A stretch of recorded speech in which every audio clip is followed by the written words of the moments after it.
prayer will not stop. Aye, aye, aye, aye, aye.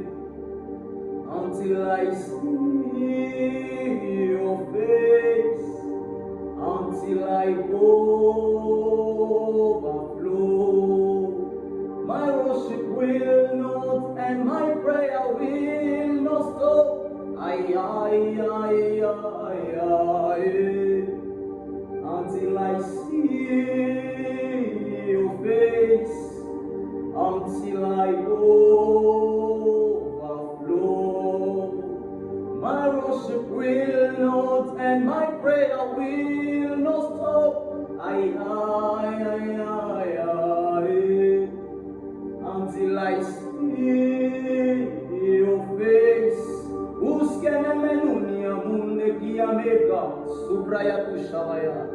My worship will not and my prayer will not stop.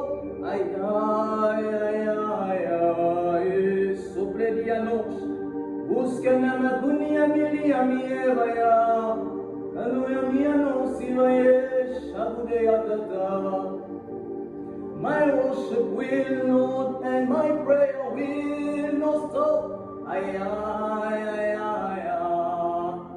J'étais en train de méditer sur une chose. Je me suis rendu compte que Dieu utilise les faibles pour confondre les forts. Yes. C'est comme ça que la Bible est en train de dire qu'il utilise les choses faibles pour confondre les forts. Parce que quand il a pris David, il n'a pas pris David à cause de sa force. Yes. D'ailleurs, David était plus petit que ses frères. Mais quand il a pris David, c'est pour montrer aux forts que Dieu aime utiliser les choses faibles pour que sa gloire soit vue. C'est comme ça que lorsque vous voyez l'histoire de Gédéon, Dieu appelle Gédéon vaillant héros. Mais Gédéon se rend compte que dans son palmarès, il n'y a rien d'héroïque. C'est pas parce que Gédéon était forcément un héros, mais c'est parce que Dieu aime utiliser ce qui est petit pour confondre ce qui est fort. Imaginez-vous si Dieu avait utilisé Goliath à la place de David. À cette heure, on n'allait pas glorifier le nom de Dieu, parce qu'on allait glorifier la force de David, la force de Goliath. Mais il fallait que Dieu se serve de David pour confondre Goliath.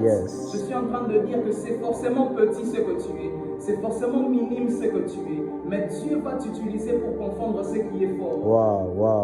My worship will and my prayer